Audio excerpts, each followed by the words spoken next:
How do you mitigate your risk? Montel's forecasting services cover risks from hours ahead to years ahead. We welcome you to hedge your market exposure with our diverse forecasting portfolio.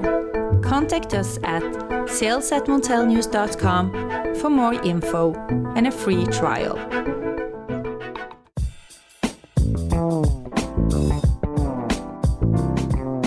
Hello listeners, and welcome to the Montel Weekly Podcast.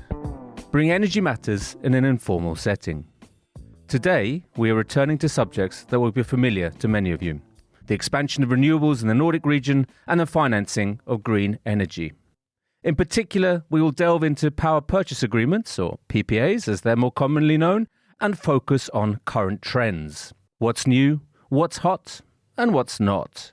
So joining me, Richard Sverrisson, to discuss this are two leading Scandinavian experts in this field.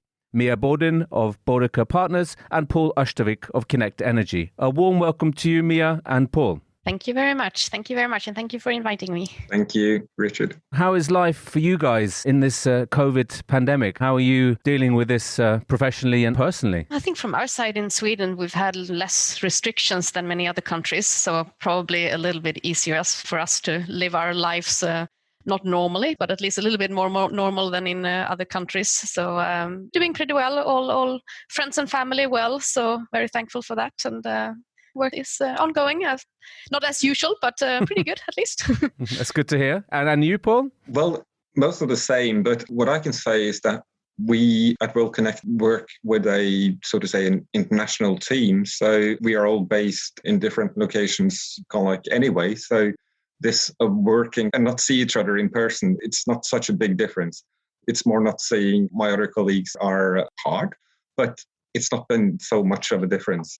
Yeah, working from home works well. Good to hear, Paul. But what does this mean in terms of the PPA market, Mia? How has the COVID pandemic affected deals and the pipeline? How do you view that? I wouldn't say so much, actually. I mean, the PPA market and especially the wind power build-out market has, of course, been affected last year, but that was mostly due to the low power prices and weather than COVID-19. There were, of course, some delays in the build-out due to workers not being able to come to the sites and so on, but not so much affected, actually. And the PPA market, I can't really see any big differences due to that. So I think the power market and what's happened there has a much larger impact than COVID, from my view. How do you view the developments in 2021, Paul? In 2021, I think what we saw in 2020, if I go back to that, is Sure. kind of like the lower power prices and lower demand that we had all over Europe. But what we also saw that coincided with that low demand was a very, very healthy wind year last year, especially March, April. So we saw kind of like a window into the future when we have a lot more renewables onto the grid or meeting demand. Not only that power prices were depressed, but also the capture prices of that wind and was then also, so to say, a lot lower than what we've seen before. And also we saw instances of negative prices also up here in the Nordics. That was not only because of the wind, but also because of the very healthy hydro situation coming on top of that. But what we see is that when we get more renewable energy into the market, that has a cannibalisation effect on the existing renewables that are in there. So capture prices are definitely kind of like a hot topic, and we see kind of like how that will play out towards the end of the, so to say, 2020s. With what we saw in 2020. In 2021, what we see is that power prices rise dramatically upwards again, and that's mainly on the back of, I would say, carbon prices just doubling. Also very European, so in a carbon-heavy market or in the thermal generation market, which are carbon intensive, that's where the prices rise the most. And that's going to be favourable for renewable energies going forward. So that's absolutely very much favourable for renewables and for PPAs going forward than for the ones that have been clever enough to already sign them. Mia, is this how you view it as well? I mean, if you could just say a few words about your outlook for power prices this year and the coming years, and is this cannibalization of the assets or the prices even Is that an issue? I mean, when we talk about cannibalisation, I think we're talking about when everything's producing at once, then the prices are lowered. Exactly. Those listeners who may not be familiar with that term. I completely agree that is becoming a big issue, especially for wind power placed in the northern parts in SE1 and SE2 and in those parts in Norway as well, where there's a lot of wind production. So that is definitely an issue, and that has also affected the PPA price. And I think when we talk about PPAs, it's quite important to differ between the utility PPAs and the corporate PPAs. So if we talk about the utility PPAs, so the agreements made between power producer and balancing responsible party or indirect consumer, that has been much affected by the power prices because they are normally market-based, and also cannibalization or risks of cannibalization and price area differences are included in the prices. So they have been extremely low end of last year, have gone up a little bit, but in the north of Sweden are still very low and far too low for wind power producers to be able to accept them, or they are lower than the actual costs for building renewables. So that makes it difficult for utility PPAs to be entered with parks in the north of Sweden, at least. And I think that's also why we've seen a lot fewer of those kind of PPAs, both end of last year and also beginning of this year. We did have Expo, for example, announcing then with the PPA with 2 wind parks here. I think it was this earlier this week or maybe end of last week. But that was in SE3. So that's in the southern parts of Sweden where cannibalization is viewed as less of a risk. So it's still harder for it to happen in the north. But looking at corporate PPAs, that has not been so affected and is not so affected by the lower power prices.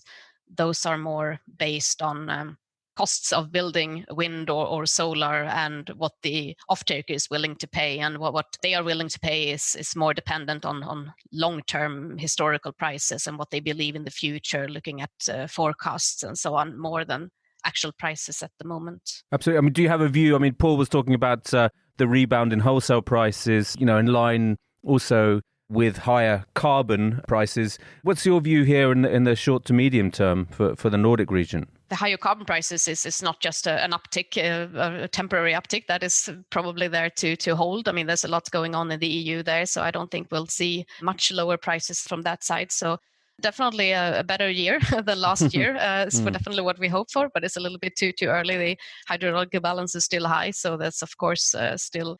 There will be for the next few years. Our view is there will still be a risk for pretty depressed prices from now and then. There's a continued very high build out of renewables in both in Sweden and in Norway also this year, and in Sweden also the coming years. It's better at the moment, and carbon will definitely help, but still not safe for the next few years.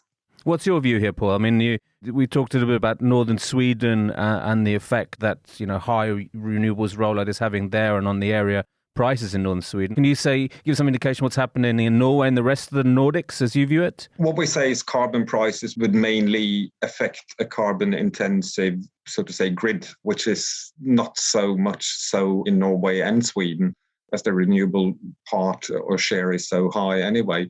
Rather look at the Finnish prices or Danish prices and see more of a favorable conditions there, and kind of like Danish prices affect, so to say, southern Swedish prices as well. So they are going to be higher. In northern Sweden, there has always been, so to say, a surplus of energy production, and demand hasn't really been there. And then you have to have grid connections out of that region to build out new grid connections. Just takes time, and it's a political long-term, so to say, process, and politicians are rather not the fastest persons, at least when it comes to expanding or renewing grids. But what we see in northern Sweden is a massive outbuild of potential, so to say, demand. So you have Northvolt and that battery factory, you have the data centers up in the north of Sweden, and you now have the potential, so to say, green steel production sites coming in there, which is then going to really, really push demand up again. So it levels itself out, at least in some kind of way. For you then, Paul, I mean, have there been any kind of standout deals, or could you talk about any sort of key trends that you've seen within the PPA sector in the last sort of year, 18 months maybe? I think you have the Nordics and Norway, Sweden, Finland. What's special about all those three countries are that the wind parks that are being built are rather large. So when a deal happens, it's a large deal. Also one of the reasons why there are so many wind parks being built, because they can scale it to that extent. What I see is there's a lot of activity happening in Finland, a lot of deals happening in Finland. We have seen in Denmark deals that are shorter, and they're also kind of like for solar. And we've also seen solar deals in Sweden. So that's some of the things we sort of see. The types of PPAs and how they're being done are pretty much the same as always. But what we've seen also is new definitions of what is a PPA and new, so to say, more clever structures, so that you sell PPAs more, so to say, the power is from the grid, but you couple it up with your production portfolio and GOOs from here and there. So that's some new deals. I think what we've also seen, kind of like what we see from Germany now, is from the post-EEG or the 20-plus year wind farms that runs out of subsidy, that we see very, very, very short-term PPA deals. But then again, is that kind of like what we talk about when we talk about the PPA?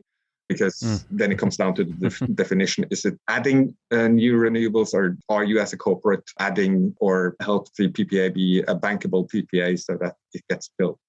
And that's then not the case. What we've also seen is more, or something that we haven't really seen much of in Europe till now, is virtual PPAs. So we've seen quite some virtual PPAs, not so much maybe in the Nordics, but also some in the Nordics, but mostly then out of Spain. Very interesting. I mean, I think before, because I'd like to turn to you, Mia, and talk about the issue of additionality or new products versus old established ones. But before I go into that topic, could you also give your view on the sort of current trends, or any sort of standouts for you that you've kind of, any sort of deals that have surprised you or made you think, wow, yeah, that's interesting?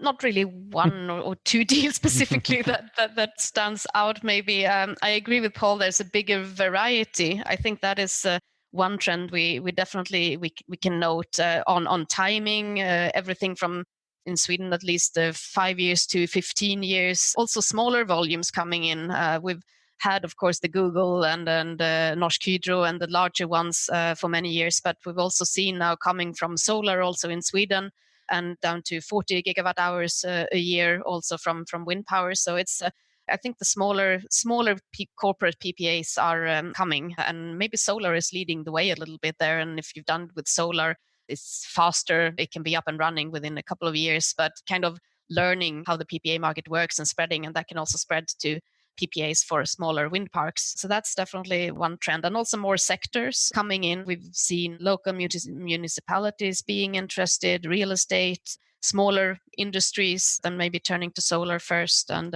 also interested in continuing with wind afterwards. And as I said before, the corporate PPAs being kind of overtaking the utility PPAs, so more corporate PPAs being done than utility PPAs. Maybe the volumes are larger when it comes to utility, but if you count the number of them, we see that is coming more.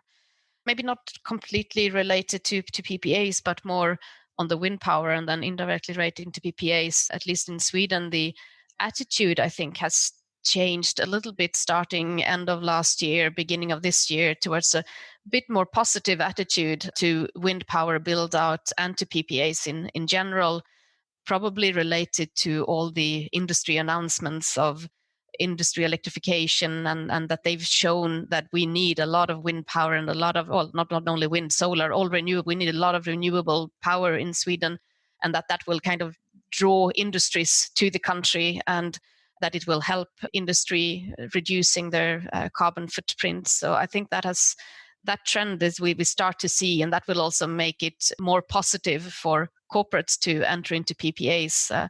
We've had some discussions with corporates who have been previously a little bit hesitant to PPAs because of they are unsure that it's only positive, so that it may be seen as not as good in a few years. We've had a lot of discussions in Sweden on the capacity effects and the nuclear debate and all that. And PPAs has kind of been seen. Well, they are worried that PPAs, that entering into PPA may not only be good, but I think that is changing a little bit, and I think that is very good for this year, going into next year. I mean, I think, Paul touched on it as well. The concept of additionality is going to be maybe more important for the companies that you mentioned there, Mia. Yeah. When we say additionality, that is, companies want to be seen to be building new plants, new renewable capacity, rather than having deals with older established units. So, but is additionality as such outdated as a concept? Should we be thinking more about sort of environmental and social corporate governance? Is that coming more, also ESG for short, another abbreviation for this market, but is that becoming more important, do you think, for corporates? I wouldn't say additionality is outdated yet, at least. Definitely not. That is one of the very important criteria. And we are currently performing a tender for liquid wind, for example, that will produce e-methane also for the transport sector. And I think the transport sector may be going a little bit in the forefront here, and because they will put in quite clear criteria on what is needed for the energy supplied to actually be called green. So for them to say this is green fuel, what is needed on the renewables there, and additionality is definitely one thing mentioned there, that it has to contribute to new power. But we also have the geography. Should it be from a wind park or solar park nearby the actual production of the fuel or the steel or whatever the final output is? We have the timing issue that is becoming more and more important. So the matching, 24-hour matching or matching on a monthly basis and tracking, and that is also becoming more important. And we can see that from the GEO market, for example, from France implementing this monthly matching, that production has to be, that the GEOs have to be issued the same month as the consumption is taking place. So that will probably spread to other countries and also implement what you want within a PPA. So no, additionality definitely not outdated, but more issues are there. We've also had discussions with corporates when tendering for PPAs of, for example, local compensation, that they should be valued higher if it comes from a wind park who have provided some kind of compensation to the people living in the area. Also with the permitting, what kind of, and the whole value chain of the wind parks to value higher if you have a carbon reduction or as little carbon footprint as possible in the whole value chain. So, but it's still kind of in a searching phase and very uncertain, and they don't really know what they are looking for yet, and we don't really know what to value highest. It's I think that will be set in the next years from the EU, but also nationally what will be most important. So not very clear, but a lot of different issues playing a role. Absolutely, and they will probably play a much larger role, as you said, in the years to come. Paul, is this sort of environmental and social corporate governance and social responsibility, is that becoming more important for corporates or for some companies? And how is that having an impact on the PPA and GEO markets even? I think the whole ESG subject is becoming more and more important for corporates. But that encompasses so much. So that's the whole, so to say, the whole scope. When we talk about then environment, then we talk about the scope 1, 2, and 3 emissions.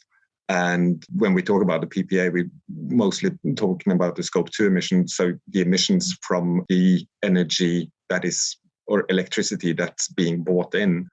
But when we do, so to say, screen possible or projects or PPA sellers towards our corporate customers, one of the most important things is also that project is very much a ESG project. So not only that it's renewable, but also that the project developer kind of like adheres to all ESG, so to say, things that the corporate wants, so that it adheres to also the sustainable code of conduct of the corporates that we talk to. When we also talk about additionality, if I go back to that is still, so to say, it has to be one of the most important things still, because with the Green Deal or with what are aiming for, the goal is in 2030 now to become, so to say, almost green, then we need new renewables. And to get new renewables, we need additional new renewables. So that should be a very, very, very important aspect. In recent months, we've seen some very bullish forecasts from analysts and from TSOs regarding Nordic power demand from 2030 onwards. What's your view here, Mia? It's very interesting reports and extremely difficult to say what will become reality and not. The latest reports from the TSO report on what is needed to reach agreed climate targets was very bullish, as you said, and I think we have seen some concrete plans of it as well from as you said, the H2 steel, hydrogen factories being built both in Norway and Sweden and the other Nordic countries, and also with the hybrid. And maybe most of it will happen after 2030, so more towards 2040. So I think before 2030, we'll definitely see an increase, but the absolute largest parts will probably come after that. But Sweden has also now proposals to plan for double consumption to 2045, and that is very different compared to what it looked like only a year ago. Definitely, things are happening here that will have a major impact on the whole energy market in the Nordics, and maybe a little bit. The last could be a little bit too bullish for the until 2030. Most will probably come afterwards, but yeah, definitely a lot is happening. I know that Bodecker partners have looked into the potential for offshore wind in southern Sweden. Is that something you see as feasible, Mia? Yeah, I mean, we haven't been doing any big analysis on exactly the offshore wind, but looking at the more the overall potential. But there's a high potential in the southern Sweden, and as I said before, the political attitude, and also the attitude among Swedish people in general is changing, and that's very important for that to actually happen as well. And I think also the discussions between the defense area, because they have a lot of areas, the military areas and the Environmental Protection Agency, Energy Agency, they are discussing a lot more now and having kind of the same view now than they had before. And also the government and most political parties have realized that wind power is very much needed, and especially in the south of Sweden. So there's a lot of potential, and attitude is changing towards a lot more positive. So there's a lot planned here, and that's definitely something we see. Then of course it's not something that will happen as solar within the next 2 years. It will take time, and unfortunately the biggest problems we have now with the difference between the north and south is before the interconnections are built, and they are being built, and the offshore will also take time. So yeah, we would need something quicker, but that's the way it is. But very much potential for offshore. How about Norway, Paul? I know that there's very vocal opposition to onshore wind, which seems to be growing in certain parts of the country. But what about offshore wind? I mean, is there much potential for it, or are costs still far too prohibitive? The Norwegian coast is, so to say, it goes steep and it's deep, so you can't have you need floating for most of the coastal areas. So that's still in the development phases, but that's being developed and it will come. But it's a bit down the road. And for what they might have offshore, not floating, maybe in the south and southern part between Norway and Denmark, I think we have some areas there that are being looked at to be built out. It's a little bit shallow water, at least. I don't know. Yeah, and that's definitely, but what there again, then, so to say, offshore wind will have to compete with oil installations, and Norway is just driven by oil and the oil lobby. So now that the wind sector has gained the oil lobbies, so to say, or they've actually jumped on board, then that will mean that I think we will see a build out very soon. So all the oil companies and oil technology companies, oil service companies are now very much into the offshore wind and starting up there. A little bit late, but it's coming. So very bright prospects for offshore wind in both Norway and Sweden. So Mia, thank you very much for joining the Montel podcast today. And also to you, Paul, a big thanks. Thank you very much, so. Thank you for having me. Thank you and goodbye. So listeners, you can now follow the podcast on our own Twitter account, aptly named the Montel Weekly Podcast. Please direct message any suggestions, questions, or let us know if you think you have a good idea for a guest on the show. You can also send us an email to podcast@montelnews.com. Lastly, remember to keep up to date with all that's happening in energy markets on Montel News. You can subscribe on Apple Podcasts and Spotify or wherever you get your podcasts from. Thank you and goodbye.